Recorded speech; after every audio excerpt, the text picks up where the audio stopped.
I did want to get John on the show today. Well, yeah, because I had a interesting question for him with his background. Oh, hey, there's TJ. TJ. What's happening? Oh, good. Hail, the gang's all here. What?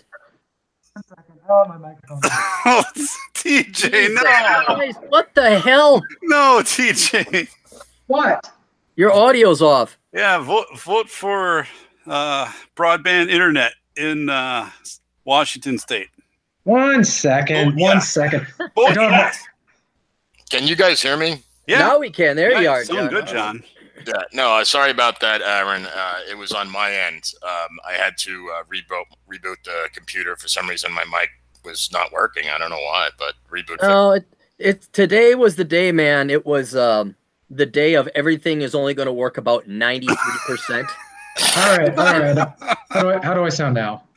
You sound like you're in an oil drum. Yeah, like an oil drum. Like you're working on a boiler from a steam engine in 1898. Oh, I got my heat. I got my electric heater on. Let me turn it off. But it's an echo. You can hear them, but Yeah, I mean, it's not unbearable. Adds a little vintage to the show. Guys, what? It's a little vintage. Yeah, do you have a microphone, TJ? I'll freeze to death. Are you speaking into a cup? I'll freeze to death, but That's all right. Anyway, well, gentlemen, it's good to have you all here. Guys, all go out and vote. Yeah, and actually, I got a story to share on that. Oh, please do. So I got done voting, and I'm watching this maybe 35-year-old lady who brought her daughter to the poll, which, I guess that's okay. But the part when you also like hand the lady my ID and all this process, I'm like, okay, there's like a long line here. The lady gets done voting, tells her daughter to stand to the side. She steps away. This lady pulls a camera from her purse, holds up her ballot, does a selfie. Immediately, the staff are on her. We need to see your phone. Picture needs to be gone. Does it sync to anything? The lady's like, I didn't know I couldn't do this. I'm like, how do you not know? You can't take a picture of yourself and a ballot plus everybody behind you when you're done voting. What moron does that? I didn't know that was a rule. Why is that? I mean, just for safety or privacy's sake or what? Well, yeah. I mean, she has the ballot, which you can't take a photo of the ballot, while the election's taking place. Oh, okay. You can't take any photos in the voting area. And there were some signs up to that effect. As you came in, it said, cell phones must remain in your pockets and things like that. So I don't know. It just seemed was tacky as hell. Like, oh, look, I'm voting. Like, yeah, good for you. You and 100 million other people are doing. I mean, yeah, you should vote, but I mean, my God, I'm not going to put it up on Facebook with me and my ballot. Yeah, I'm sure that's what she thought. John, are you? We got two of you on the right, John. There's two John Steels. Are you there, John? Yeah, I'm here. You got two of me, huh? Oh, yeah, there is two of me. Oh my goodness, John. Oh my God. This is. Is that my fault or Aaron nailed it? It's a weird day. No, it is. It is like I have all these projects that are waiting on one thing to get done. Like they are the last. It's like. And it's out of my control. It's in part the artist I've been talking about before, but then there's another guy who was supposed to do some work for me, and he did the wrong thing, and I'm just like, this is where that Six Sigma or Sigma 6 comes in. Yeah, like the error where you try. Well, Doc, you probably know this with your safety and statistics, but if you can get only one error every 100,000, the economy would go so much faster. Right. So much more efficiently. You wouldn't be wasting your time. Hell, I'd be happy just not having to clean up other people's messes. I mean, half of the goddamn GDP is doing it right the second time or the third time because it wasn't done right the first time. Oh, yeah, absolutely. I mean, I'll look at systems sometimes and I'll say, this is much more complicated to design this wrong system than just to simply do it the right way. Like this, it took many more hours and ingenuity to come up with this completely bizarre process what you're doing versus just something that's streamlined. I think you talked about it, Aaron, once in a podcast where you're talking about some of the trails you'd take for hiking, and you looked at it and you'd be like, why in the hell is it laid out like this? Why isn't it just like more efficient, you know? Well, I bet TJ would probably know even more about that. Like, there's a rhyme and a reason. Like, you look at the trails, you can kind of eyeball it, like, all right, it makes sense. You're going to get up to that ridge or that spine, and then you're going to snake your way up. But there's been times where I'm like, nah, screw it. I'm just going to bushwhack it because it's a lot. I can see it. No, that's true. A lot of those trails were not done very well.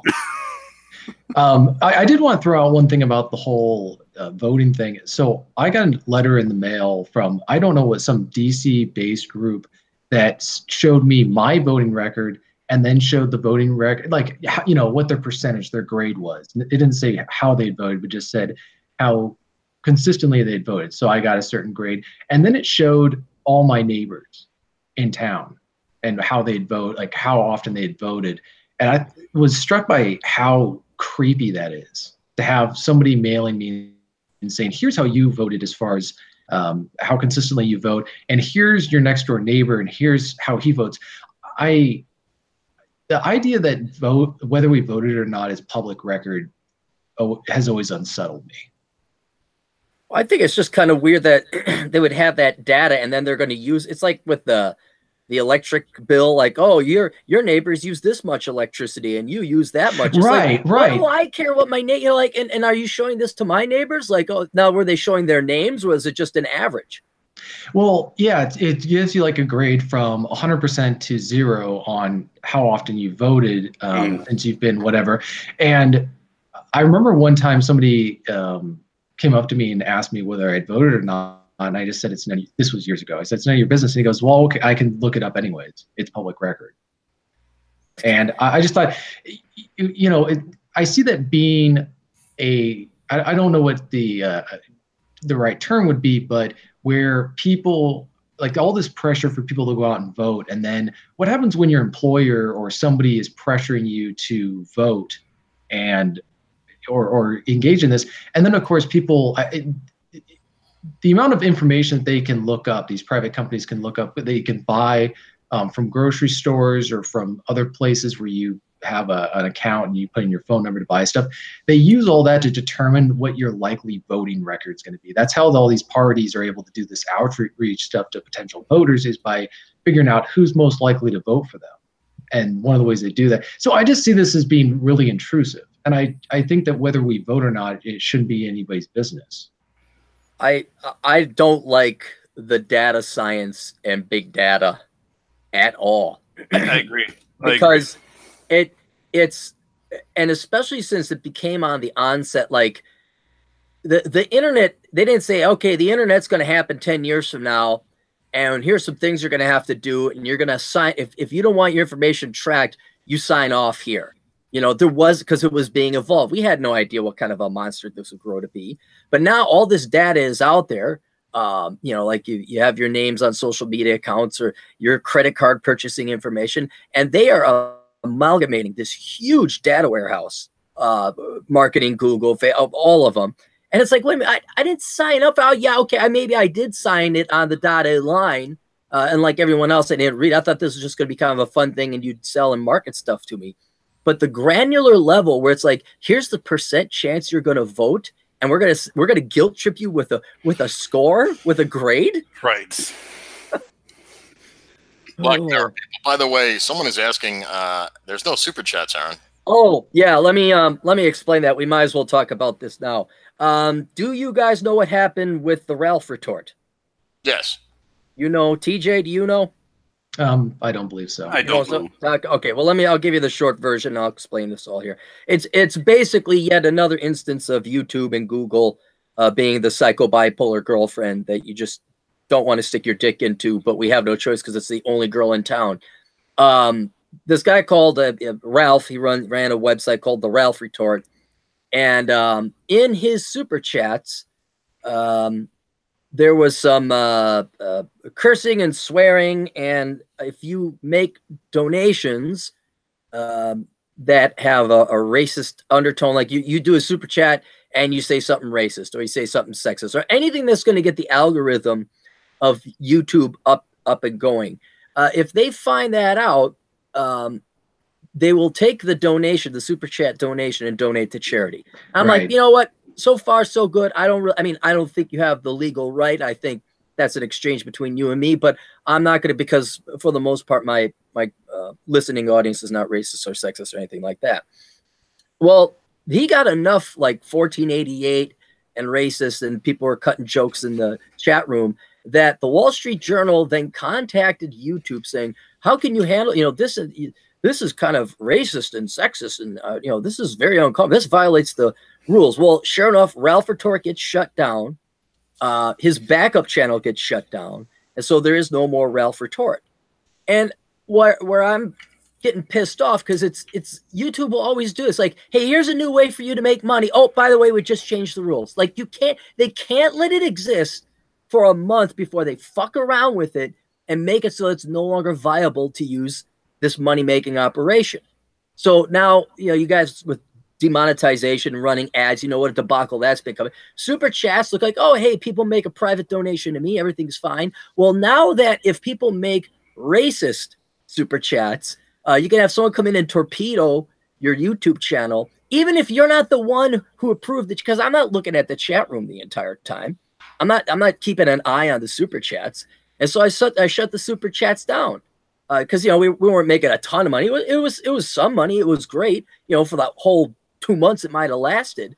But once again, YouTube getting its head up its ass, not realizing, well, wait, the host, he doesn't control what people say on the super chat room or the chat room. So I shut it down, and until YouTube has the new policy, says, we understand you don't control the chat room. There's not going to be super chats. We're just not going to deal with it. And what I will be doing is Streamlabs, because that doesn't even rely on YouTube. But that's why the super chats are gone, unfortunately. A caveat to that story, Aaron, is Streamlabs even canceled their thing with Ethan Ralph. Really? Really. Holy shit. It was on Alex Jones, and I just happened to watch that because I didn't really watch the kill stream, his show, or the Ralph Retort, the kill stream, whatever it's called, too much, and I watched maybe 1 or 2 episodes because it's long and just runs on and on. But there is more to that story where the last episode, the one where they had to refund the super chats from, was something called the heal stream as opposed to the kill stream. And all the money that was being raised was going to go to St. Jude's Children's Hospital. That hospital. And the Wall Street Journal, because they have to butt their nose, and you're having wrongthink, and they went in. So they had raised $26,000 on the Ralph Retort for St. Jude's Children's Hospital, and all that money, because the Wall Street Journal wrote this article guilting YouTube. That money was taken away from sick kids because of wrongthink. I'm sorry, look, you have to die of cancer because someone said something mean over the internet. And here's my question, because was he even saying anything that would violate YouTube's policies or guidelines, or was it just people being a bunch of dopes in the chat room? Like I said, I'm not a regular listener of his show, but it's basically, comedic. It's kind of like Jerry Springer of the internet a little bit on radio. But he himself doesn't really say anything. Like, he's not like a 1488 or something. I mean, he's like married to like a Pakistani woman. Of course he probably leans to the right, but it's not overtly, racist or anything. But I guess, they make jokes about Jews or something like that, but nothing really outrageous. I understand. My complaint is more this tiresome waltz we have to do every time YouTube does something different, especially when it's something cool like super chats. I was like, oh, this is really neat.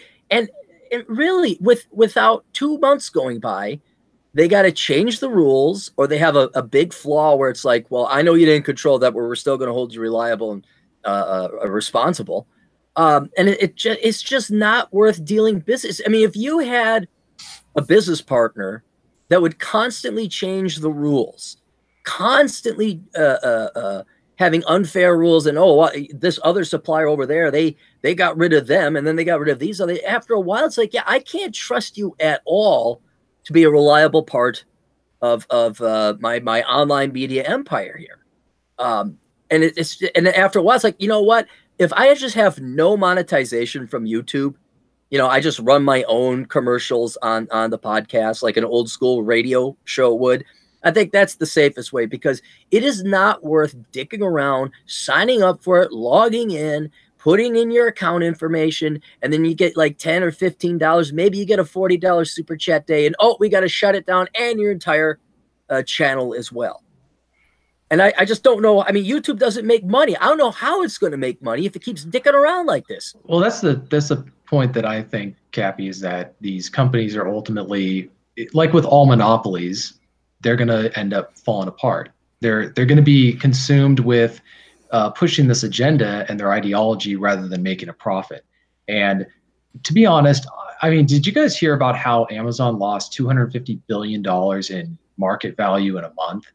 These companies, I just wonder how much of their wealth is completely imaginary. It's an illusion. And when there's a correction in the market, or we have some, like the debt bubble burst or something like that, we're going to see these companies really just, crash. They're going to crash and burn. They're not going to be able to maintain the hegemony that they have right now. I mean, Google completely owns the search engine market. And so either that, or I see people just getting offline, because they're becoming to the point where these using these platforms, and if you don't toe the line, it's like walking into an East Stasi headquarters and talking about how you feel about the East German Communist Party. They're just listening for you. They're listening and waiting for you to say something that they can use to get you in trouble. Well, most people are going to just say, why would I go have a conversation online that could get me in trouble in the future for something that at the time was completely appropriate, but now we've decided today that it's not, and I could lose my job?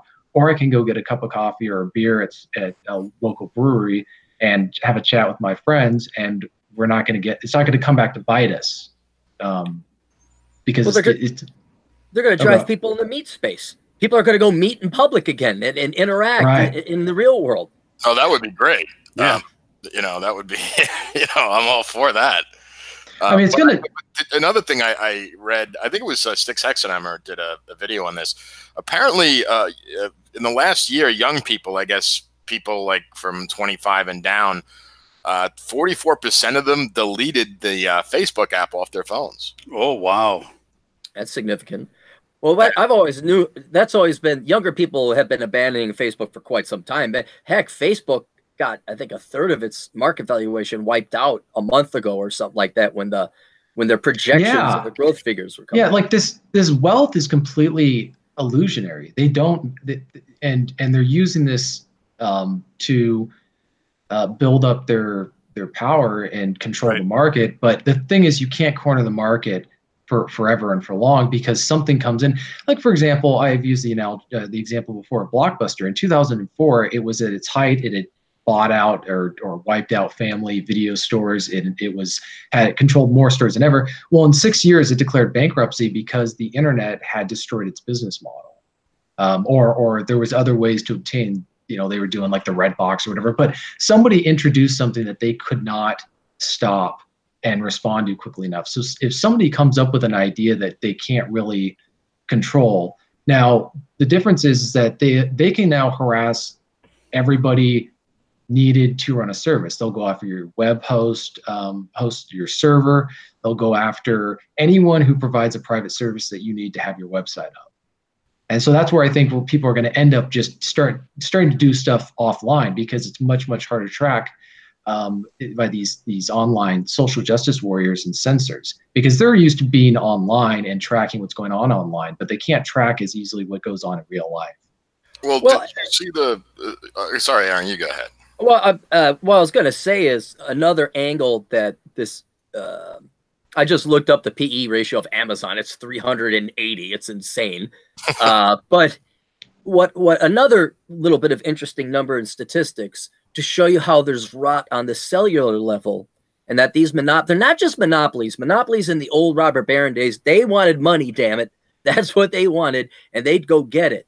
But this neo-religion where we've replaced traditional religions with socialism that kids are indoctrinated with, out of the 94,000 employees that Google has, remember how they had that walkout because women are just treated like shit at Google in Silicon Valley? It was last week. Did you notice that all those women walked out and there wasn't a single glitch? YouTube didn't go down.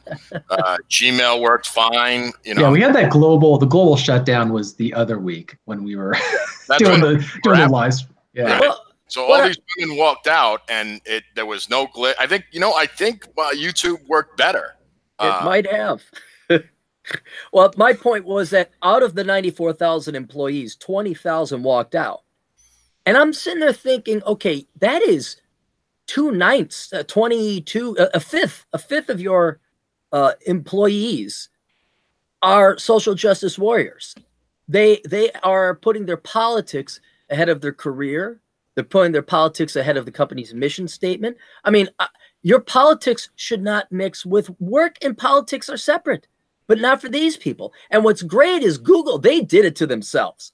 These people, these touchy-feely corporate social responsibility types of, we're here to empower women and we're going to put politics and people ahead of profit. Okay, look where that got you then. But I don't know how long an organization that is rank leftist in terms of its corporate culture, you still get 2 out of every 10 people to walk out on the job. I mean, that level of corruption and infection is going to affect the overall performance of the company down the road. And so I think if Amazon, well, YouTube doesn't make a profit. Amazon barely does. But if you don't have good people in place and you have nothing but a bunch of political ideologues, there's not a long-term future for these companies. Yeah, there's this Twitter. Sorry to interrupt there. I just want to say, apparently Twitter never made a profit either. Yeah, I don't think Twitter's profitable. And, so how all the, Twitter, YouTube and stuff like that, these venues are not making money and they're destroying, because what do they take as super chats? 30%, Aaron? They take 30%, yeah. So they just pretty much destroyed that because like the Ralph retort or whatever it is, that used to have thousands of viewers. I mean, people used to line up to listen to that. Mm-hmm. But I just wanted to address something before you move on to the next topic about them policing the super chats and what people say. Well, apparently there's a new language developing. Black Pigeon speaks to this good video on it where he kind of compared it to Cockney in London. There was like this Cockney accent where they wouldn't say the word, like instead of money, they'd say honey. And I was just about to bring that up. I thought, because I was thinking this is exactly what's going to go on. Well, so now people are having conversations like, I just saw these 3 Starbucks at the, in these cosmopolitans, and stuff. So they can't censor that because, they're using all these brand names to describe specific, identity of, groups, So what's Starbucks? Is it a bunch of Swipple white people or something? What's the Starbucks? I'm not sure. I don't know if I just kind of made that up, but they're using brand names to decide, like, there was old ones, like I know they used to say the Skypes, and those are the people that are in a tribe, and so there's all these different brand names that they're using that they really can't censor because what are you gonna do? Censor the word Starbucks? Well, they'll try. They'll figure out a way. I mean, if this petulant behavior on YouTube's part, this truly bipolar behavior, I think they will, because it's obvious that a very close second, if not tied for first to profits, is their politics. Like if you, the politics are well above profit. I mean, we've well reached that point. If they had been interested in making a profit or worried about it, at least they would have been curtailed. I mean, the response to the walkout would have been much more severe. They would have said, you walk out today. When every job I've worked at, if you didn't show up for work, you got fired. So you didn't politically protesting my employer seems like a counterproductive thing to do. But if you work for a company that is, they're not interested necessarily in making a profit, or they're just not worried about it. But the convergence has happened a long time ago. Well, what's going to happen? I'm still amazed. I think it's just that they're fascinated and in love with the prospects of these technologies, that you have zombies. They're not making any money, but then they still keep trading up and up in value. I think Amazon has a value of $750 billion. And how long has it been? Since 1999 they came out? Almost 20 years old? I think it was 98, but anyway. Okay, but it took them that long to make a profit? I mean, is the investment horizon really 20 years now? Heck, the Manhattan Project, we got off the ground quicker than that. Right.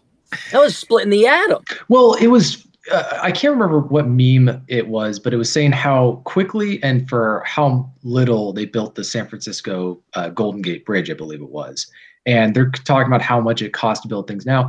I really think that we've been seeing for the last couple of decades, it's hard to put a fine point on it, but a war on competent, reliable, dependable people, like a war on competence. If you are a competent person who's very skilled, you know what you're doing, you are somebody that needs to, the best. We harass these people, we treat them like garbage, and then we watch as these institutions fall apart. I mean, we're going to end up seeing this with our infrastructure, the people, the engineers and the architects or whatever, as this ideology and politics takes precedent. And it's interesting how I guess I was noting how it doesn't necessarily have to be that case, because Moscow during the communist rule built one of the best subways in the world. So it's not as though it always has to be the case, but it's just interesting that we tend to see people who are good at doing what they're supposed to do and prioritize that above everything else as being the enemy. In companies like Google, the most valued employee is not the one who's going to be able to do all the technical stuff the best. It's somebody who touts the party line.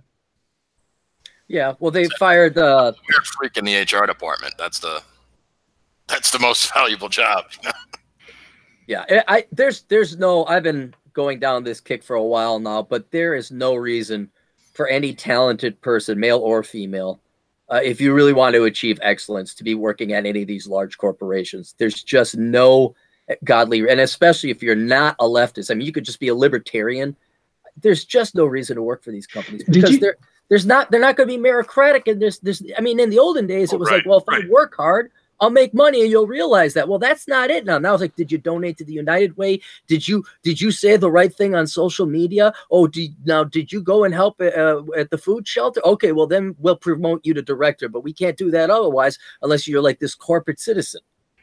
Yeah, Cappy, did you read about how there's apparently a minority or a group of conservatives at Google, and somebody was describing, I think it was James Damore, the one guy who got fired. Right. He was in his lawsuit. He was describing the culture and atmosphere there, and I don't know if it was him or someone else, but he was describing how these conservatives would anonymously and very, very secretively speak online. They would chat on like Discord or whatever, and then they would meet in person. And there was Google employees who would spend their free time to try to infiltrate these groups, meet up with them, spy on them, and then report them. I'm thinking, why, if you have to do that at your company, that you have to meet secretly and you can't discuss stuff, what kind of, there's no self-respect there, because that's when you walk, because you're working for a company that hates you. Why would you help them make money? I know that they pay you, but how much money is worth your self-respect and your ability to just, having to hide your fundamental identity and beliefs? Well, I don't even. I'm from the olden days where it didn't matter what your politics were, as long as you kept it off a company time or dating or so. Like, you had companies at one time did respect your personal life. Like, no, that's your personal life. We don't care about your religion. We don't care about your politics. That's what America is for. And there was this common understanding among all people. It's like, well, no, you should be able to work where you want and worship who you want and vote for who you want and date who you want. And it's really none of our business. But apparently, with this latest generation of robots coming off the assembly line, apparently your politics is their business, and to the highest echelons within these companies. Yeah, I mean, look at Jack Dorsey, for example. He's a total left-wing wingnut, and he runs Twitter. and he's on there constantly censoring everything that he finds offensive. I'm waiting for him to ban Donald Trump's Twitter account. He might. Yeah, I don't think he will. That could. My guess is the reason he doesn't and won't do that is because their stock value would drop. Because I think a lot of people would interpret that as a causing or inspiring Donald Trump and the Republicans in Congress to finally start cracking down on these big tech companies that, on the one hand, want to pretend like they're content providers, but on the other hand, want to argue that they're common carriers. And they've been straddling this fence for so long. So if they go after too big of a target too quickly, they're going to end up getting antitrust investigations going on. Especially, I'm not watching the election, but if the Republicans hold Congress and they were to kick Donald Trump off Twitter, that would not be good for Twitter's future. Well, I would love. I don't know about you guys, but this election, it's not that I want to see the Republicans win as much as I want to see the left melt down and have a conniption. Like they did. I'm all in it just for the liberal tears. I want those compilation videos, more of those, like the ones that after Trump won. Remember though, there was some great ones, and they put it to music and everything of all the little special snowflakes crying and hugging each other and in their safe spaces, and they had universities. They had to bring in puppy dogs and coloring books, and Yeah, it's kind of scary what I saw 2 years ago. Like the response, it was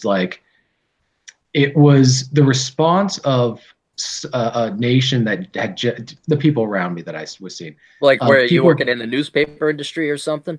Well, just being and John can probably attest to this as well, just being in the Seattle area at the time, there was this sense of like national mourning. Like they had just lost 30,000 men in a day in a battle or something like that. Like this huge, like they'd just been caught, like the look, it was like that look of that famous picture of a French guy in Paris as the Nazis are marching in, like everybody's just in tears. That was kind of the reaction. And I was thinking, I don't know. It was really unnerving to see people react that badly.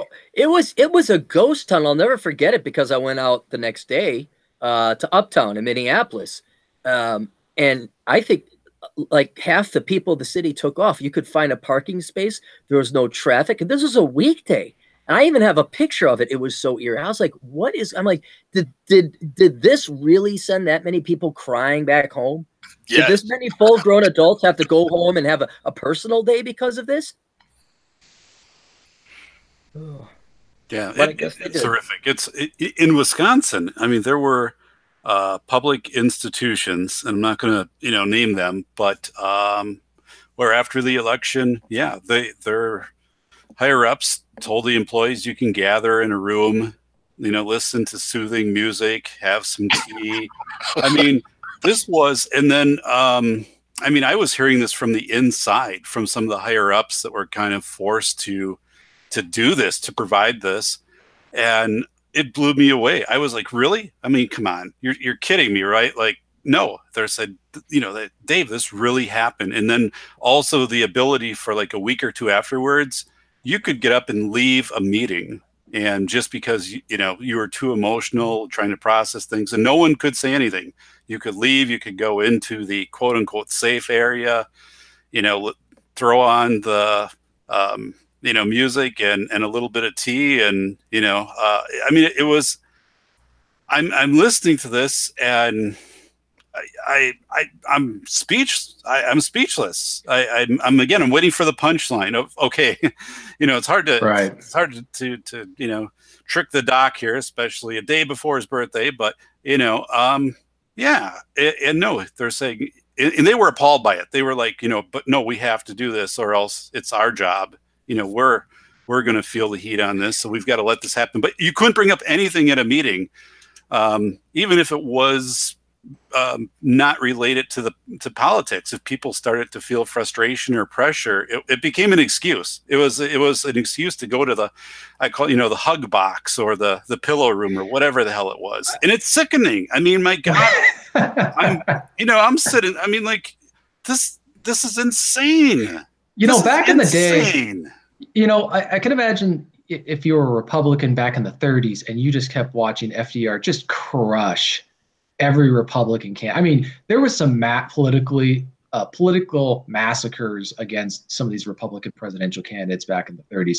And back then, you just shrugged, you went and got a smoke, and then you went and drank, had a couple shots of whiskey at the local bar, and then you went home and you got up and, moved on with your life. But now, like, it really goes to show a lot of people truly have genuinely never seen, there's never been a moment in their life politically where they didn't get their way on stuff. I mean, other than, that's why they freaked out so much, say, when President Bush won re-election in 2004, but really in 2016, because I think it was really just the symbolism and this narrative that they have in their head that they never articulate, and to see it not fulfilled for them was so devastating. Like the idea that I think part of their reality was that, she's going to win and this is what's going to happen. They already planned out what the future is going to be, and it ended up not happening. Well, and what I got to ask, especially the younger generations, not the kid, but it's such the millennials and Gen Z is such a phenomenon of automatic humans and delusion and pamperedness and spoiledness. They have nothing else. They have nothing else in life. And then whereas, the Republicans back in the 30s, well, you typically had a family or you had to worry about putting food on the table because it was the Great Depression. Right. And now I'm wondering how many of these people, they just have nothing else. This is it. Their entire, see, and I've said this before and I'll say it again. The Obama years, even though it was tragic for the country, it was going down the road of socialism. My financially best years were during the last second half of the Obama administration. And I had fun, and I went to South Dakota, and I enjoyed a lot of different things, and I did not let the politics ruin my life. And I don't think these people know anything but politics in their lives. And they're going to be upset half their lives because half the time you don't win. Right. And even if they won, Aaron, and even if they won, what do they gain? It doesn't change the student debt. It doesn't change the unhappiness, the diazepam, alprazolam, whatever they've been just, addicted to for years to deal with things, or not to deal with things, to numb things instead of having to just process reality. So, it is this complete myth. Even if they win, they still lose because the next day they get up and the world hasn't changed. And, And may I also ask about like constant revolution? Like, I don't know if a leftist rests. A very curious question I wanted to ask feminists. I want to ask every major political party or political group within the United States and say, what are the objective goals of X? And one of the things I'd like to ask of feminism, not that any one feminist would speak for the entire movement, but what are the objective goals? Like, what will make you happy? And I don't think they could ever, because it's constant revolution. Yep. They need to constantly whine. That's why they live. And if they ever got what they wanted, if they ever sat down to take the time to figure it out, then they'd still complain because they'd have nothing else. Then their entire religion is gone. They'd actually have to go into the real world and find meaning other ways. Yeah, I'm genuinely interested in what is the root cause, because they say stuff, but you have to translate what they really mean. And I have different theories for this, but what is the cause of the angst and restlessness and anxiety that these people have about just the smallest setback where they didn't win one presidential election and it was a very, very thin victory margin? I mean, for them to have this complete meltdown, it's like, I don't know. It's as though, I guess, what's causing them to be so anxious? Yet they have achieved so much in the last 40 years. They've gotten everything they've wanted. So I think part of it is them never being satisfied. They think that if they achieve something, it'll make them happy, but it doesn't. And so they got to find the next thing. And so it's this continuous search for meaning and value. And I think also for a lot of these people, they don't have a lot in their own lives that they feel proud of. And so they're living vicariously through the political system. So when they see victories for somebody that they've never met who lives 3,000 miles away, they feel like that's something to take pride in individually. Like, I voted for this person or whatever. It's no different than your team won the Super Bowl or your team won the Stanley Cup. Yeah, well, that is actually a really good comparison. Is that a lot of people who live vicariously through sports for the same reason? I mean, it's because that they don't have personal. This isn't saying that if you watch sports you have nothing going on in your life. It's saying when you are obsessed with it, when you are emotionally invested in a player, some player gets injured and you get really upset, or a team loses the game and you're just can't talk for the rest of the afternoon because of a bad call or whatever. That's a sign that you have invested yourself emotionally in the wrong thing, because you don't want to invest in something that you have control over. Can I give my theory on this? I think Aaron would kind of agree with it. His libertarian philosophy is whatever you reward, you get more of, in economic terms or even, social terms. And I believe that we live in a society now where we reward people for being a victim. So that's why, because that's being celebrated, being a victim, everybody is just trying to claim they're more and more a victim. And that ties into that whole religion. I don't know if I'm articulating that correctly. But what you're saying is, even if they win, they've won by playing victim politics, so they immediately have to go back to being oppressed or discriminated against, or somehow life isn't fair for them, and they just continue the struggle on. The struggle is real, and it'll never go away. Is it victim, or is it victim and survivor? Like where George Soros now has rebadged or been rebadged as a Holocaust survivor. through I mean, that's the spin, doctors at work. But that reminds me of that story about the kid who kills his parents and then asks the judge for leniency because he's now an orphan. Yeah. I just want to broaden that out, though. I agree with the victim 100%, John, but I also think the term survivor has become spread so over so many things with that butter knife, that you're a survivor of this, the survivor of the Depression, the survivor of, of the recession, you're the survivor of this, of that, so both of those things give identity, which really aren't identity, but it's a preface. People will say that. Well, yeah, it's funny you said survivor. Sorry, but this is right on the vein of what you were saying. I was reading a feminist blog. Don't ask me why.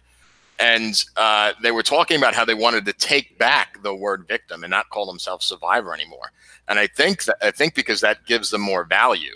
That you get more props for still being a victim than being a survivor. Because like survivor means, I overcame, I've done, there's like a victory in there, as opposed to being a victim is, like they wanted to take away people calling themselves rape survivors, and they wanted to rebrand it as them saying you're a rape victim, because the victim narrative is so prescient.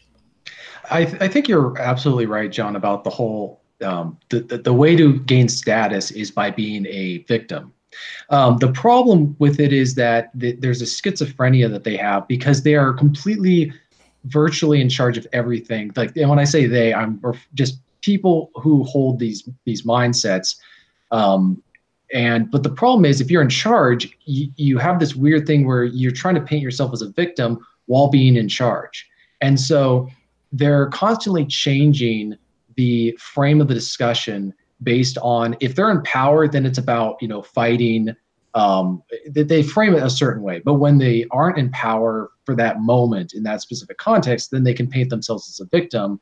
But I think that's one of the so much of the angst, and I think the mental disorder.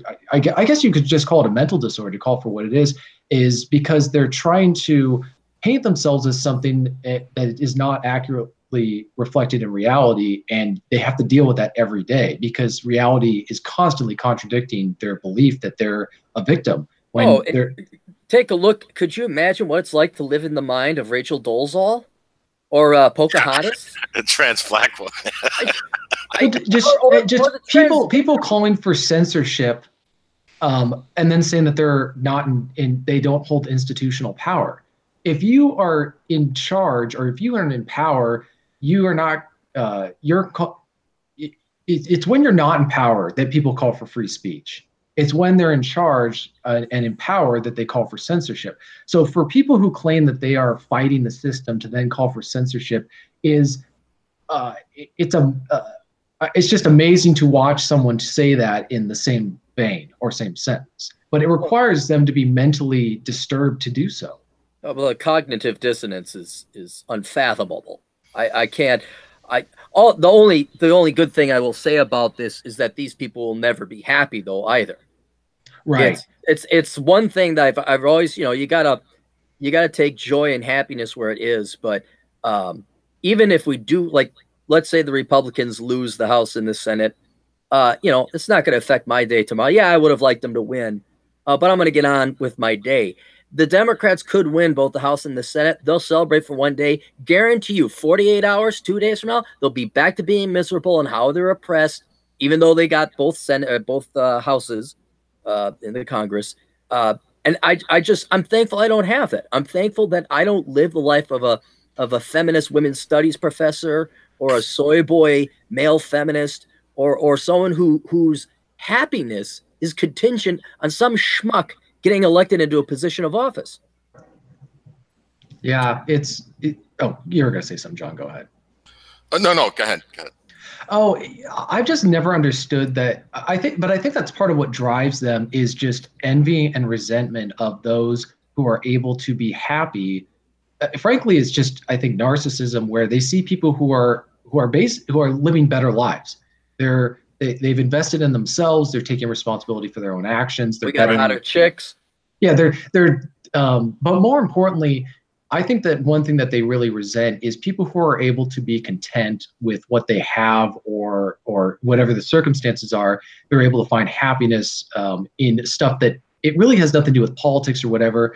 And I've observed this in real life where there's almost this sort of anger of how can you not be upset about this, or how can you not be angry about this, or right. How do you not think this is a problem?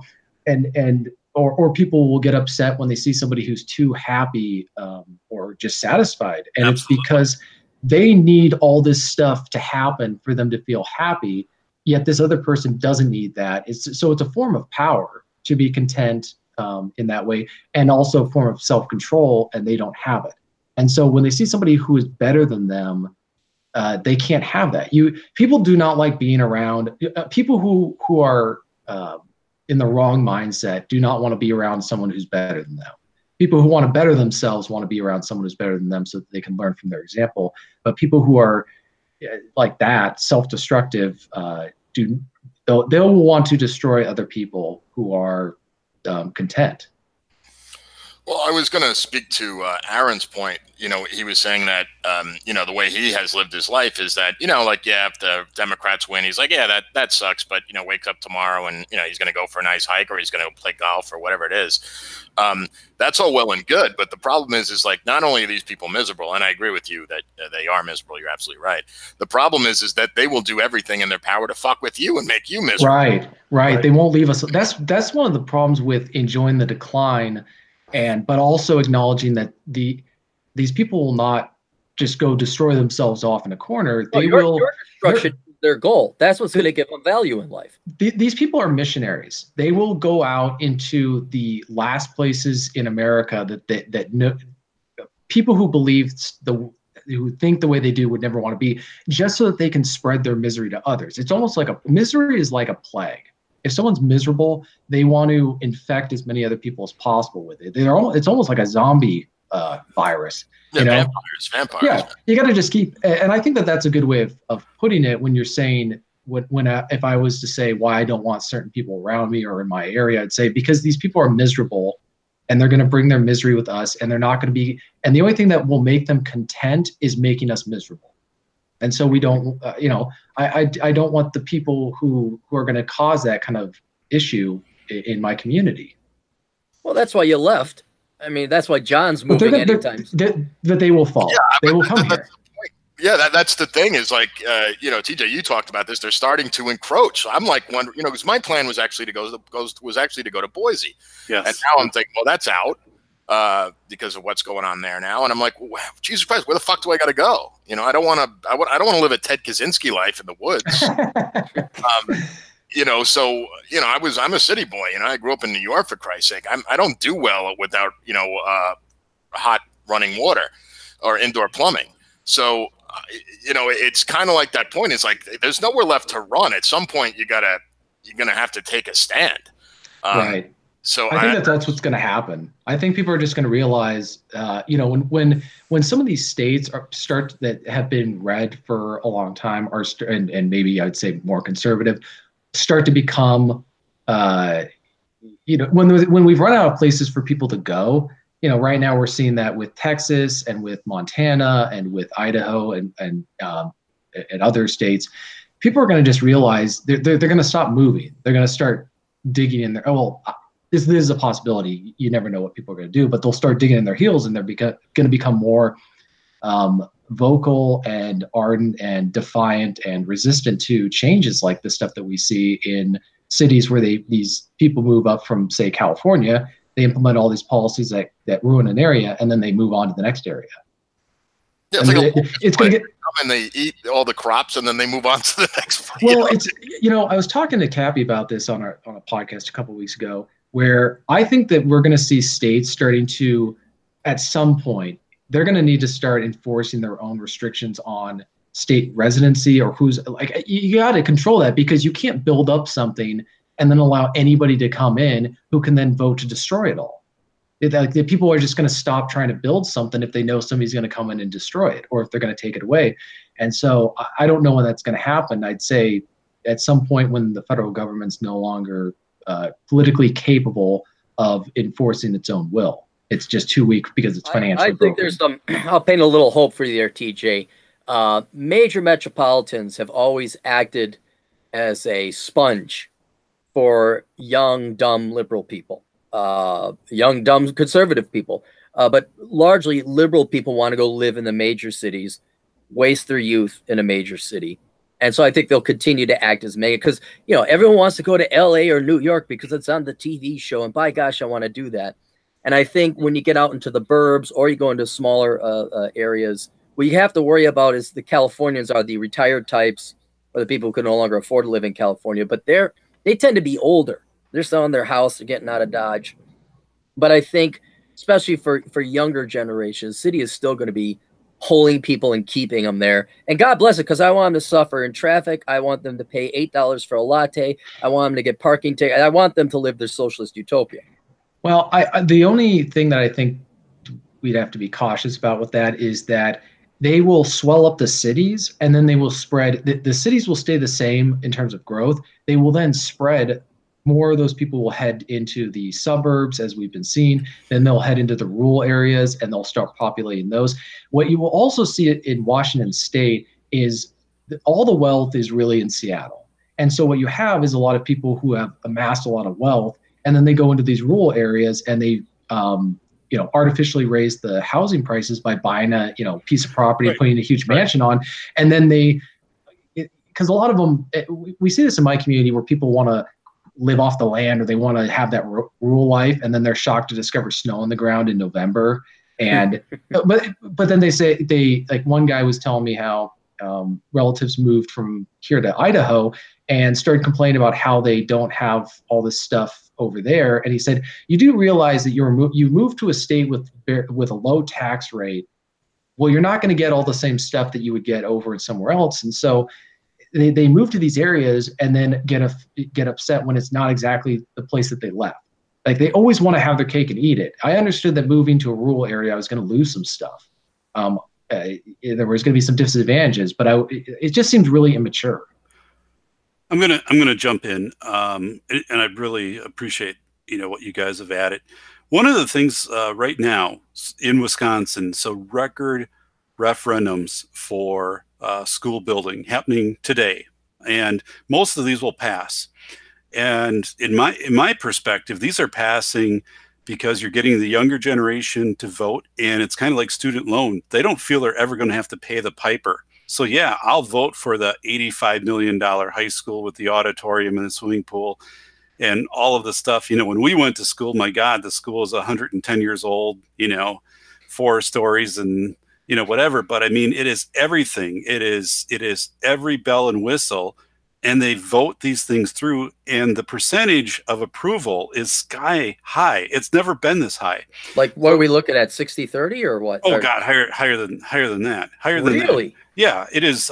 I'm guessing 75, 80%.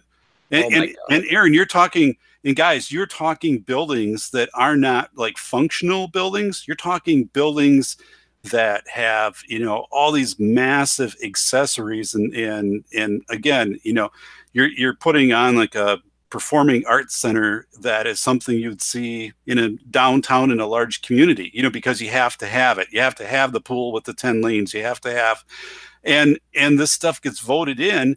And when I was young, I mean, you know, it was very conservative when we had the elementary school replaced in our town. It took a few referendums, and it was, you know, a basic structure that served its purpose.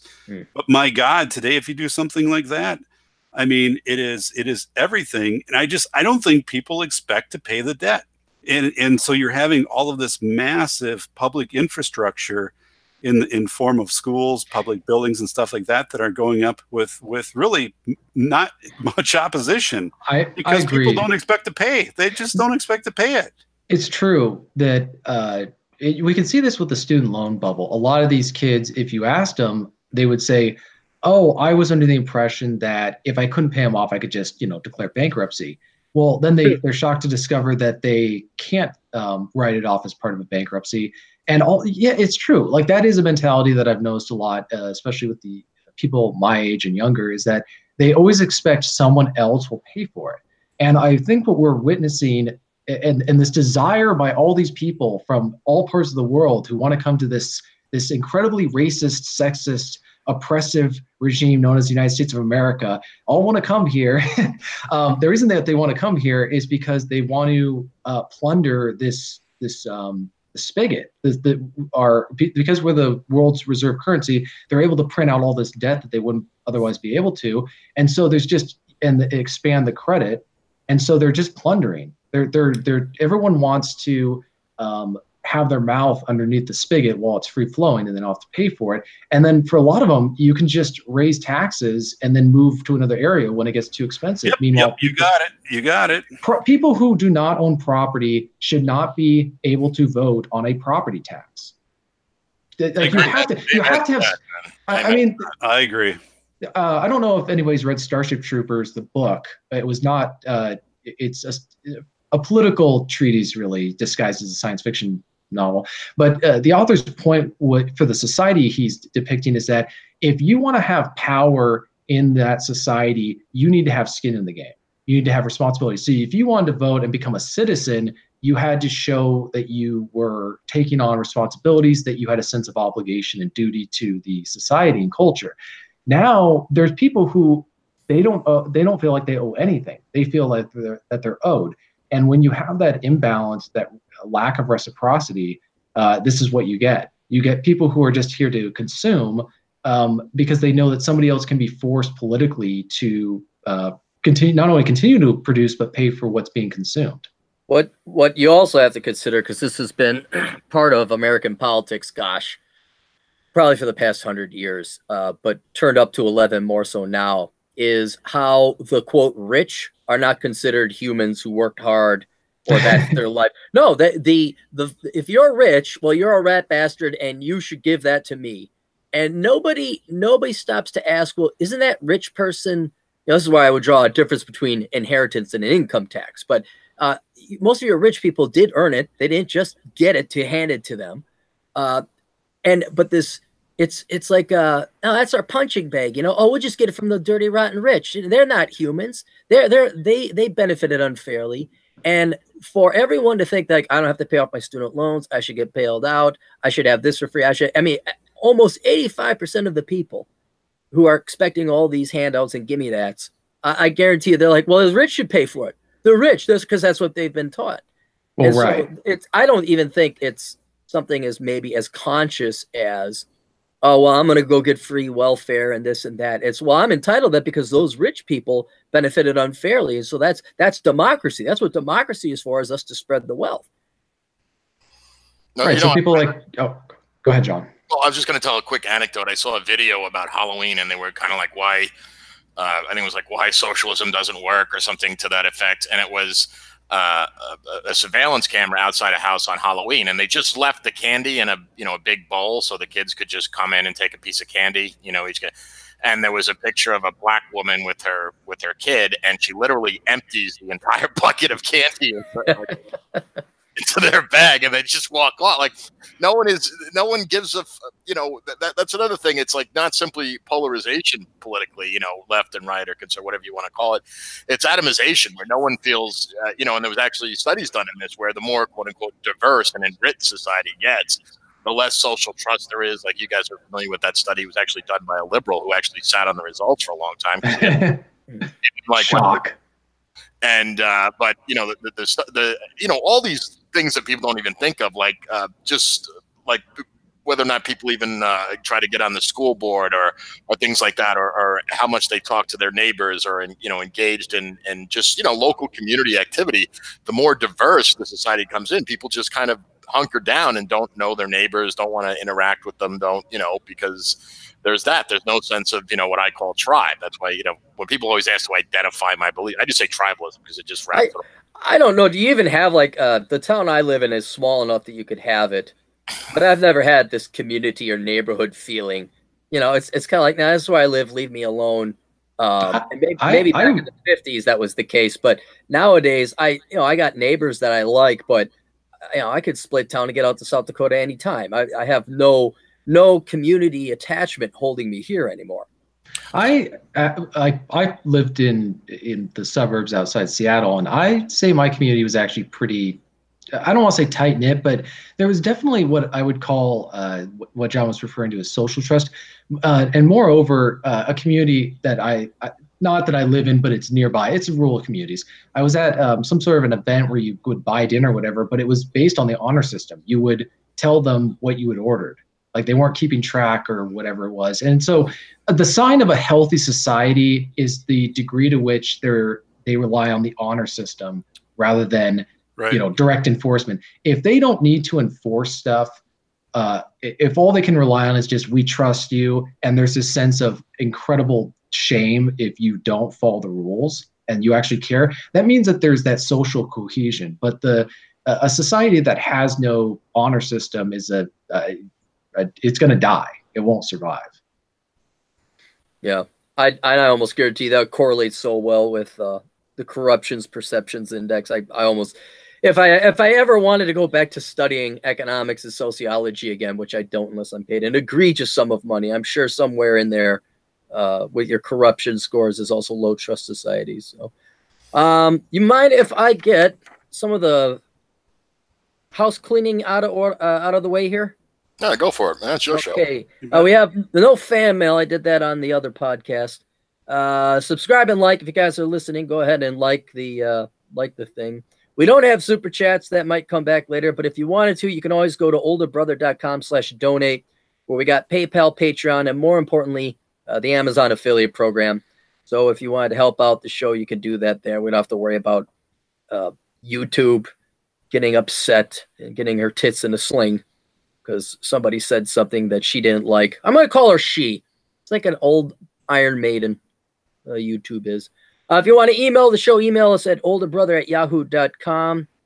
And then what else? We got, and do your Christmas shopping. Do it now, before Thanksgiving. Do that now through the Amazon affiliate program. We also have a couple other sponsors here. We have the Pence Principle, all lessons, vital lessons. I don't have the book here. Lessons all men must learn from Fort Kavanaugh. You can go ahead and read through that book, which is a good book. The Great Emu War. It is put out by the Quintessentialist. You can find him at the-quintessentialist.blogspot.com. OrionsColdFire.com. Check him out and all of his photography there. If you're interested in taking a break from politics and you'd like to look at just some nice pictures, you'd be like, huh.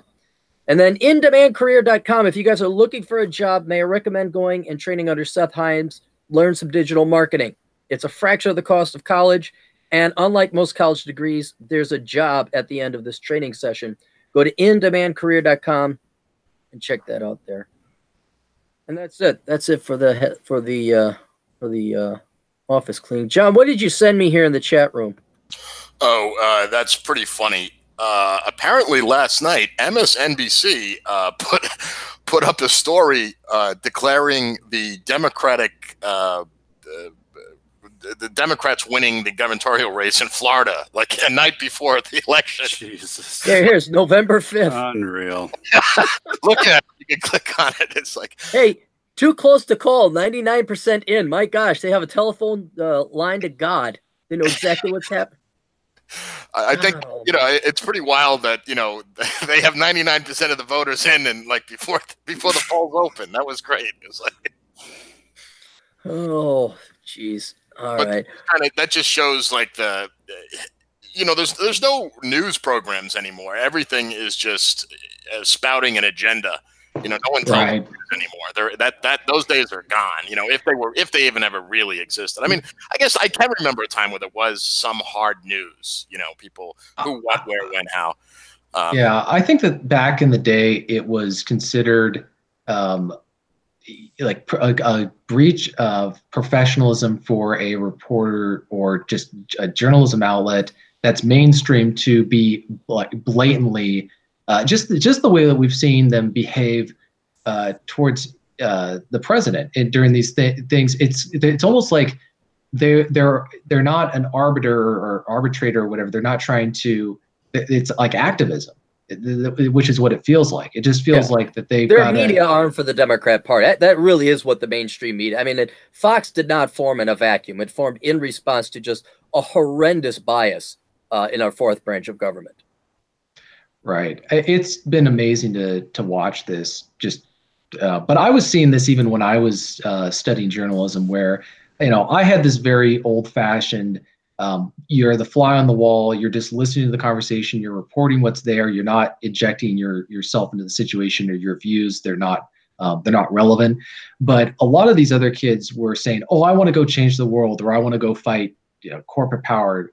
Which I didn't understand if you're going to go work for someone like NBC or CNBC or someone. It's like, or they just had this very activist mindset that we're really seeing now, except these people are a little bit older than the kids I was going to college with. So I don't know. I've never understood why there's been this ideological bent inherent, because journalists back in the 30s. Oh, you know the answer to that. You can figure it out. Come on, you can figure that one out. No, I genuinely I had this very almost private detective view of journalists that I had. That was what I wanted to be. I wanted to be like one of those. If any of you watched it, called Northside 777. That's with Jimmy Stewart. He's an investigative reporter, but that's what I had in mind, was somebody who was almost acting as a private investigator, whereas these people are almost thinking they want to be a street activist. Right, but you do, Doc. Do you know why journalists are all bent to the left? Why our good friend T.J. Martinell is the only non-leftist? I'm going to have to punt on that one. Thanks, Doc. John? No, I'm going to punt to that one, too. I want to hear this. Wow. Okay. They're lazy. Who goes into journalism? I mean, look, this is the funding premise of Worthless. Look at lazy people. What do? They go major in lazy stuff. Who's lazy? Leftists are. They want other people's money. I mean, you hit it right there on the head there, TJ. These people want to go change the world or fight or change lives. Fuck you, journalism majors. You guys should shut the fuck up and report the goddamn news. That's it. That's all you do. But journalism used to be a lot harder. I mean, some of the legwork that some of these guys did, you'd have the crime reporter who'd be basically embedded with cops at the station, where he worked really closely with them. They'd have to go do all this legwork to come up with statistics for a story. When they were doing genuine journalism work, they were talking about this is what the numbers show, or this is what's going on, around the scenes. And there's still that kind of work going on. It's becoming by like 73-year-olds on the verge of retirement. I mean, to their credit, some of these newspapers and journalism outlets occasionally do good journalism work, where they do investigative work, like the work that was done against the Seattle mayor. I mean, that he ended up resigning after, I don't know how many of you followed that, but he ended up having to resign because of this really, really good investigation into his prior interest in adopting young, foster boys. Yeah, he was a pedo, wasn't he? Yeah. Yeah. Okay. He was a real sick fuck guy. Excuse my language.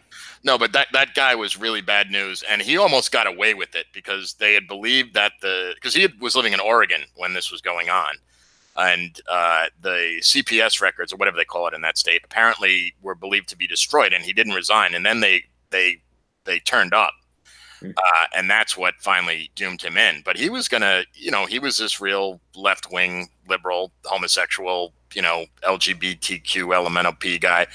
And, he wasn't going anywhere until it finally came out. And I don't know how much of that work, honestly, TJ, was from reporters or it was from independent journalists feeding the information to the reporter. That's okay. I'll concede on that point because a lot of journalism work is also just having good sources who will provide you with information and then you just go publish it. Like the Pentagon Papers. They just published what someone else had gathered for them. And so that is true. What was funny about the mayor is he yelled at the newspapers for saying, hey, you need to get the whole story. So they went afterwards, and that prompted them to go dig into his life even further. So doubling down in that instance is what got him hung, because the first time they came up with a report, but it wasn't damning enough. Well, then he challenged them to look deeper. They did, and that's where they got that Oregon report. Yeah. And then you find out that this guy should have, been behind bars, but... Right. And maybe he didn't even have to double down if he just wasn't a pedophile in the first place. If you weren't diddling little kids, maybe I'm no moral expert. Did you know he John, you might know this, where he gave his press conference for when he was resigning? What about his press conference? Like the location he chose for his press conference when he announced he was resigning. I forget. Where was it? It was outside of a Seattle bathhouse. Oh, for God's sake! Because of course it was. Yeah, well, that's the kind of place I live in, guys. So be kind to me. This is the city I live in.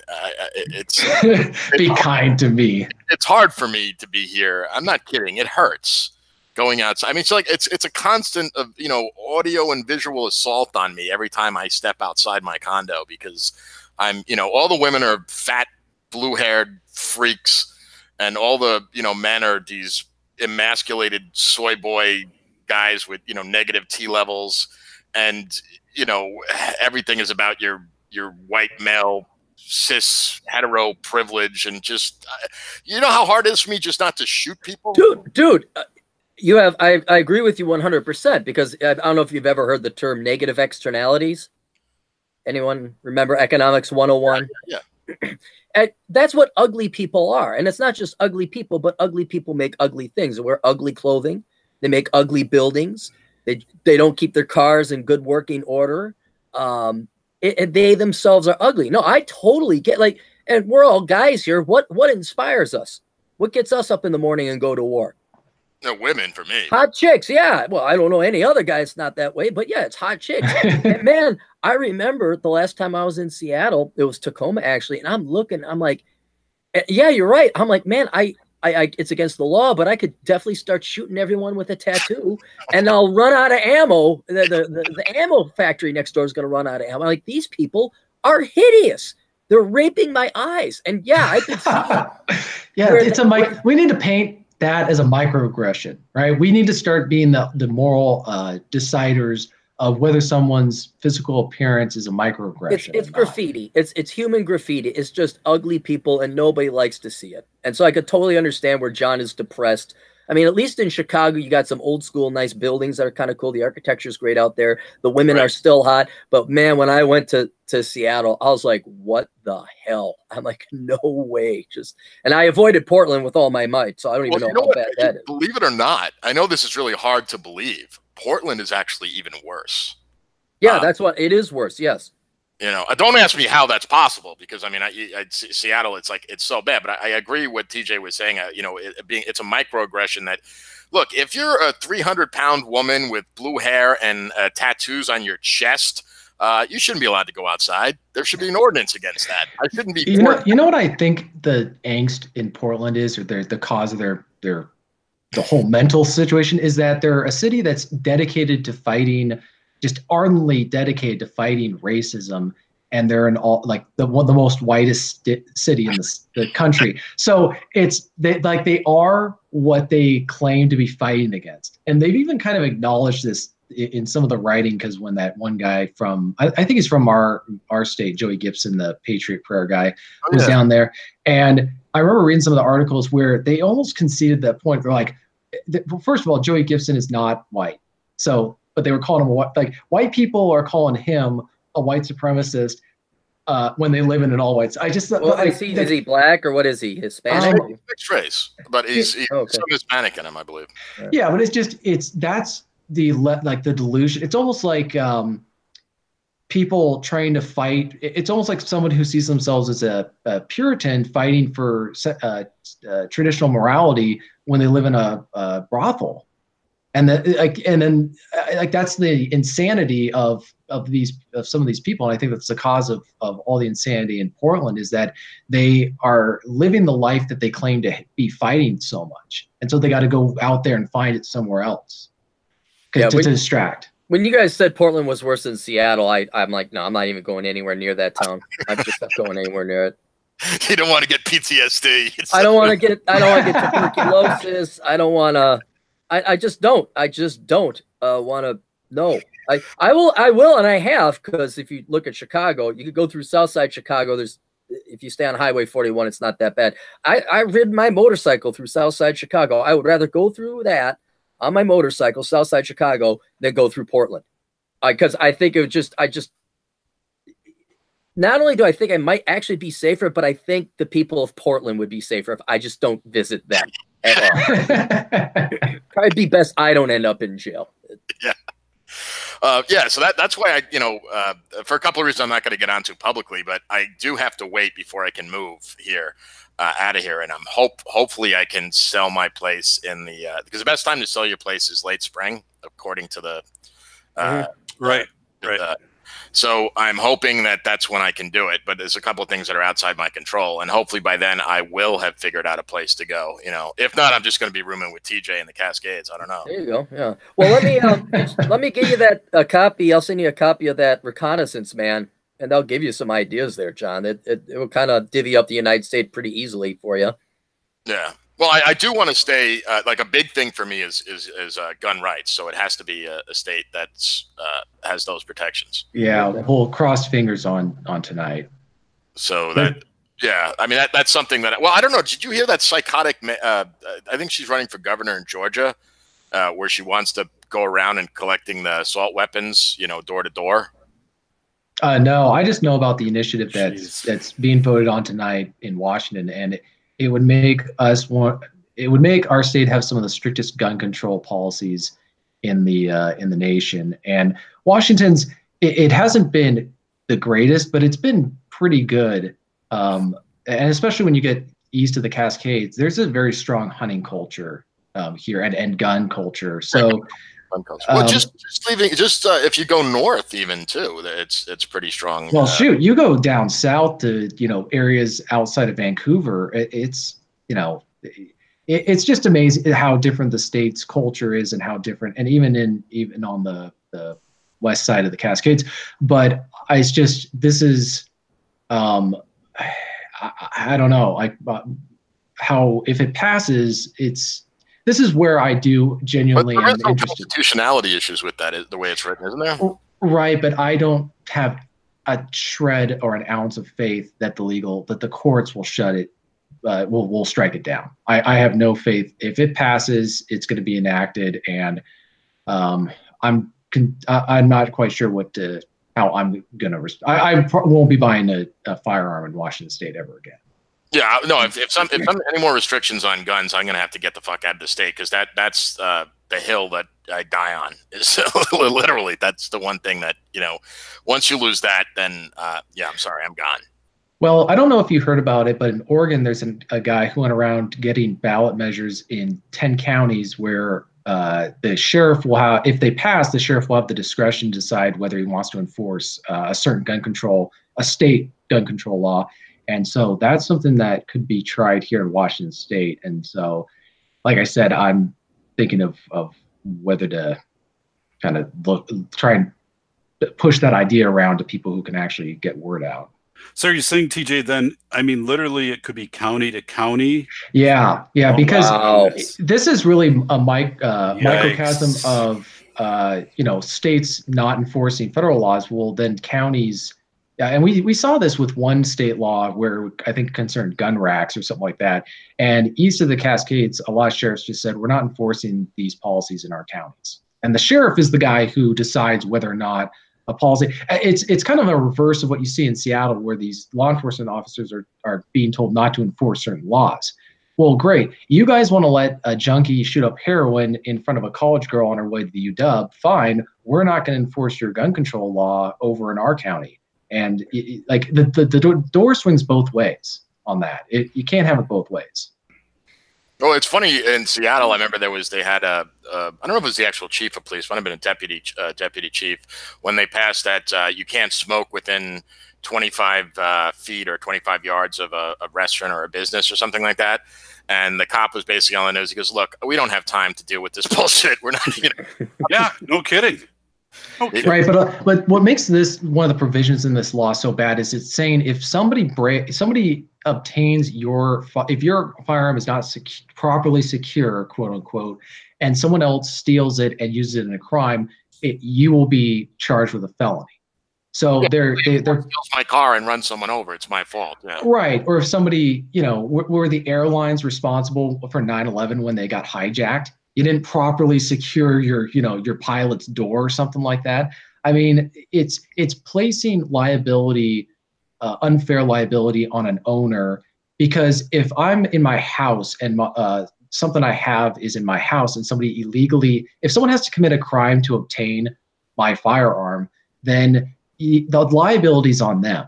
It's not on me. But that's what so it's a passive law. So they can enforce it if they want to. And that's what we really will see, because I know for a fact that a lot of federal gun laws are not enforced if the perpetrators are under a certain age. They just won't bother.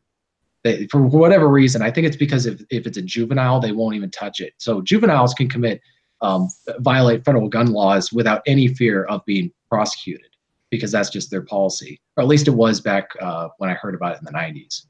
I want to go back to the 1940s, even though I was never there. Just speculating it might be nicer. So, I'm looking up here on the Google. It looks like 73 seats have been declared in the Senate. 42 are for the Republicans.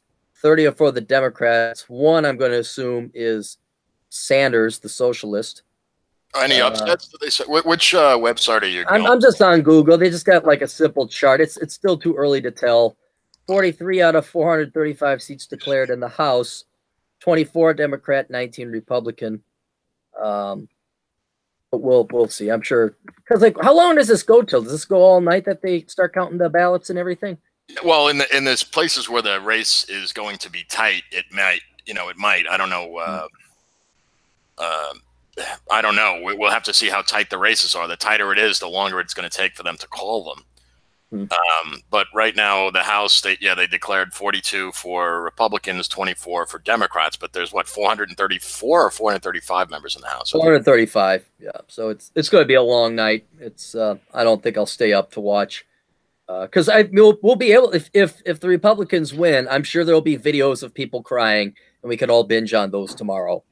Well, I know people are going to text me. They're going to say, "Can you believe this?" Or if we win, but if certain people keep the House or whatever, I'm going to just go work out and then do something else more productive than watching the race, because other people will tell me after it's done.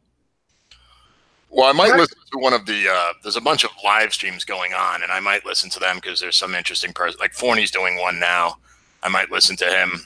Just to support, because he lost his streaming privileges. He's another victim of the YouTube purge. Yeah, that's why was it also because of the super chat thing or what? No, Aaron, I don't know if that's going to protect you, buddy. But your channel's fairly sanitized. But I don't think it was because of super chats. Okay, well, if they want to shut me down, they're going to shut me down. It's just it's I'd like to postpone that as much as possible, because it's a royal pain in the ass setting up, having multiple streams. Right. or multiple YouTube channels. Royal pain in the ass. I don't want to do twice the amount of work, but I guess we gotta. Yeah, so Forney's on Twitch, and I do want to, you know, because I think it's fucked up what they did to him, so I do want to support, you know, his channel there. Plus, he said that every time he gets a donation, he's going to do a shot, and I kind of want to see him keel over. Say, Doc, who's racing against Walker? He's his seat up for election, yeah? His seat is up. Tony Evers, the Department of Public Construction director. So he's running up against Walker. It was a tie per the Marquette ballot, which I don't really put much weight into. You know, the Marquette poll. University Marquette? Yeah. Oh. So, you know, if that were to be the case, then we're going to have a massive influx into K-12 spending and back into the UW system. And, you know, frankly, you know, UW system, the tuition has been corralled. I don't think the quality of instruction has decreased. I mean, just my observation. And so, yeah, I mean, we'd have some things to pay attention to. I've got, you know, my daughters, obviously, and there was a tuition freeze in place in Wisconsin Promise that Governor Walker had put into place, which was very favorable. But yeah, I mean, the turnout is strong, so I'm not sure where that's going to go. But I mean, that's a stark contrast of you know, positions versus you know, Wisconsin is pretty booming, you know, for an economy, and especially Dane County, you know, where Madison is in Metro Dane, and everything kind of building out there, and interstate work has been progressing. I don't know. I'm concerned. Yeah, definitely concerned about it because it's going to impact. I think the growth in the state if we go Democratic. I'm just thinking if you get out and move out to South Dakota, it'll be moot. I think it'll be and then we'll sit there smoking our cigars, drinking our scotch, laughing about, ha ha, you see what they did in Wisconsin and Minnesota. Oh, yeah. I was out there, you know what? I was out there this summer.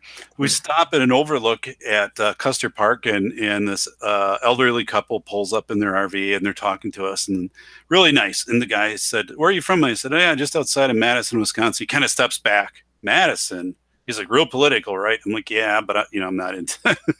I'm like, yeah, it is. That whole area is just all goony. But yeah, I mean, as you said, it's kind of like the Packers. I mean, growing up in Wisconsin, it's like you're always watching the Packers on Sunday, and finally, you know, at least for me, I matured to a point where I didn't have to watch the game, or if I watched it, you know, I watched part of it, and the next day someone would say, well, you know, whatever happened or this, and be like, I didn't watch the game. It'd be like, you didn't watch the game. You're from Wisconsin. You have to, you know, but yeah, I don't know. You sound already depressed about it. You don't know if he's going to win or lose, and you're already down about it. I think he's going to win. I think he's going to win. I don't know. I think he's going to win. The large turnout, I think, is favoring. I don't know. I think things are going. I think things are going well. People aren't, and you know, after so many terms, you just change out. You know, that's the way it happens. People only last so long, and they get voted out of positions, and unless John McCain takes a brain tumor to kill you when you're in your 80s. Yeah. Well, shoot, how long was Tommy Thompson the governor? He was always governor when I was a kid. Tommy Thompson. 16 years, 20? Yeah. Didn't Tommy got the funding through, I think, for Miller Park, you know, for the Brewers. But yeah, Tommy Thompson was there a long time. Yeah. And went up to the state level or the Fed level as Secretary of whatever. Health and Human Services. Health and Human Services. Yep. Michael Moore hated that guy. Did he? Yeah. Name one person Michael Moore likes, though. Apparently, he hates all white men, and there was a really funny video by Paul Joseph Watson where that, you know, I don't know, Michael Moore is. By the way, he's a disgusting fat creature too. He'd fit right in well here in Seattle. Right. But yeah. But I just wanted to touch on one thing. I don't know if you're going to be wrapping up soon, but yeah, we'll wrap up soon here. one of the things that I'm actually glad about, you know, I don't have kids, and I'm getting older. I'm the oldest person in this stream by I think 4 years or something like that. I think that's good for me because I don't have kids, so I don't have to worry about them coming home when they're like 9 years old telling me they're now transsexuals. I don't have to, you know, when things finally collapse, I think I'll be, you know, dead or have dementia, won't care. So my heart goes out to like these young people with families and stuff like that, and they have to send their kids to these indoctrination centers and stuff like that. And I heard these horrible stories about where the white kids have to write essays about their white privilege and, you know, all this kind of stuff. And, you know, I don't know how I would handle that as a parent. So, I don't know. How about homeschool or find another way to educate your kid? And if that requires you, you know, earning less money so you can't buy all the new toys and raise your social status with people who do send their kids to these schools and have their lives wrecked. That's what really frustrates me, is that you have to be living on Mars to not know what's going on in these schools, and yet parents are continually shocked. Like there was that one school where they had a career day, and the principal brought in a drag queen, and like, people were shocked. I'm like, I get really angry now when people turn to me like, "Can you believe this?" It's like, where have you been living for the last 20 years? Where? And I kind of snap now at some of the time with people that I've known for a while. I don't snap at strangers because I don't know what the whole thing is with them. But you're not ignorant. It's just laziness. They don't, or it's too much to make the painful, you know, admittedly painful. Damn kids. That's what gets me angry. It's like it's your freaking kids. You're not taking a vested interest in your education. Well, you know what it really comes down to? People, it's social status. When you pull your kid out of those schools and you raise them on your own, you lower your social status in our society. They think that it's, you know, homeschooling still has that stigma, and that those people are seen as weird, and then people, you know, feel uncomfortable. Why are you homeschooling your kids? Why don't you want to put them in these schools like us? You're different from us. It really goes back to just lifestyle changes that you can make to better yourself, but the cost is isolation from a large segment of society. And you may not even want to associate with other people who are doing the exact same thing. You may be homeschooling your kid for a completely different reason. You know, like my idea of homeschooling would be fundamentally different from what most people think of homeschooling as it is now. You know, it would just be different. So it's hard, but you got to do it. But people don't think that way through. They don't think that far ahead, or they're just not putting two and two together. No, I've largely gone. I mean, I look at Doc, and frankly, Doc, you're brave having kids. I mean, I look at you, and you get your nuclear family. You guys are together, and you take your kids. You take the time to actually invest in your kids. You take them to South Dakota. You take them to the zoo or whatever. But I'm with John on this one. Like, well, the other thing is, John, tell me if I'm wrong here, but you and I could probably barely feed ourselves up until, you know, we were like 41 or 42, let alone if we had a kid come in. You know, I'll tell you an anecdote. My daughters have their birthday in summer, and they both had, you know, friends over, you know, for their birthday. So my wife will make these handmade piñatas. She'll take the time, and she's really good at it, you know, just for the birthdays. And so I'll hang them up, you know, in the garage and get everything, floor all clean and everything. And it's amazing to see these other kids who have never had this experience before. They don't know what it is, and this actual, where it hasn't been manufactured for them, and you're participating in this you know, game and turn taking, and I mean, it is. I said, you know, to my wife afterwards, I said, it's obvious some of these kids have never had this type of experience in their life. And some of these games, you know, that we just set up, you know, some of the games where you fill a little pool with like wet noodles and, you know, like spaghetti stuff, and then you have to find something in there, and the one that finds it the quickest. But I mean, just like kids games. Pin the tail on the safety doctor. You guys played that one? Yeah, no, but that's actually a game. Yeah, I kind of like, you know, a modified, you know, pin the tail. But I mean, stuff like that these kids have never experienced, you know, and it is. Here's one thing that I'll tell you. Here's something that gave me some hope in humanity. Halloween. So, kids are coming up.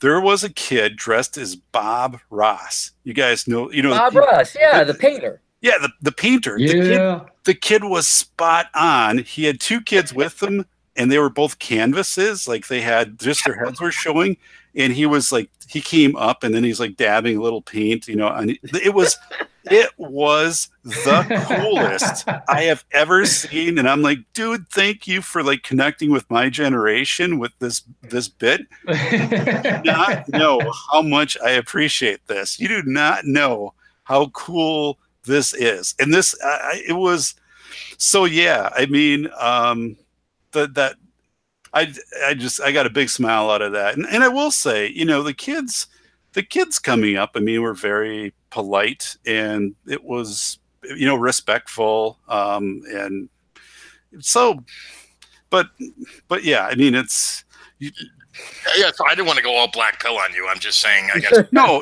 but the other part, like John, but then it is, you see the kids, but you look out on the road, and then the parents are vaping and stuff like that, so you see, it's like only a matter of time before the innocence is lost, and then they're inculcated into, this or broader they're socialism full of drugs. Yeah, it's sad. Well, can I tell two funny stories about Bob Ross? God, yes, Bob Ross. So you guys know, I think, well, Aaron, Jennifer. I don't know if I want to say her last name on air, but Aniston? No, Aniston. The rational redhead. Oh yeah, no, I know Jennifer. Yeah. She posted this really funny video of Bob. She has 5 kids and she homeschools them, and she's, she's aces. She stays with them, does all that, kind of stuff you were saying that your wife does and everything. But there was a video that she took like on her phone, and it's like all her kids were watching Bob Ross, and she has 5 kids, and it just showed, like, she just put it on. You know, Bob Ross talks like this, like, oh, we just want to have a little bit of gray in the sky, the whole, and they just show all her, like, she just pans like the living room, and all her kids are passed out asleep. Like, it was so funny. Like, Bob Ross, just is so relaxing, his voice, and you had to see, it was just really cute. It was kind of like cleansing the palate of your soul, watching something cute and innocent like that. But another really funny Bob Ross story was where Steven Crowder dressed up as Bob Ross and painted Muhammad. Yeah, that one was unbelievable. And he painted Muhammad, and he's like, but he's doing it really funny. He goes, oh, and then we have to paint his wife, and she's 6 years old. painting her, little Muhammad's wife, and he's doing the voice and everything like that. And it was just funny. I mean, you could, both of those videos were just hysterical. One obviously had the political agenda and everything, but the Jennifer one was really just cute. So cool. Well, gentlemen, I'm glad that we did have a good Halloween. TJ, how much candy did you get when you went trick-or-treating? I just stopped by your house and you left all the candy out, so I just threw it in my bucket. Aaron, did your neighbor stop and was her stuff blowing around again? Your neighborhood? Remember? No. She knocked on that door, and remember that one podcast you were doing? Somebody knocked and said Halloween decorations were flying around your neighborhood. Oh yeah, no, that was some crazy lady down there. Yeah, no, that was different. No, I thought you meant that I have trick or treaters, and I'll tell you the story, then we'll get going. But when I first moved into the WBL, it's like a old town, it has an actual downtown center. I'm thinking, oh, there's got to be a ton of kids here. So I went all out because I don't forget what it was like to be a kid. I got the full-size Snicker bars, I got the Tartan Tinies, I got the popsicle rings. I got the good candy. That is, I probably spent around $60 on candy, and not one trick-or-treater. Not one. And I had just this vat of sugar, and I'm like, I can't eat all this. I ended up giving it to a buddy's kid. But yeah, it's kind of sad because I don't mind giving out the good dope to the kids. But there's just no kids do trick-or-treating out in my area. Well, Baron, you went as a millennial, so you naturally took it all and just assumed that someone else was going to pay for it. No, I didn't even go out. I just expected other people to give me their candy. You expected people to show up to your house to give you free candy. To give me the free candy, right. That's it. All right, gentlemen. Well, listen, I'm going to call that a night because I got to go and watch some Mission Impossible and take it easy. Chad Elkins is stopping by. He's flying into town. And so I got to clean up the place a little bit. Only to guy level of cleanliness, not girl level of cleanliness, but guy level. So I think I might clean the toilet, but that'd be about it. But anyway, Doc, tell people where people can find you. Sure. safetyphd.com. Cool. John? John_Steele99 on Twitter. Best place. All right. And is that the best? Do you got any new videos up on YouTube? I did one like 10 days ago, but that's the last one. That was a John Steele show on YouTube. Okay. And TJ, where can we find you? You can all go to tjmartinell.com and then soundcloud.com/tjmartinell. Cool. So, all right. Well, gentlemen, thanks for being on the show. We'll do this next week as we always do. Thank you very much. All right. See you guys around.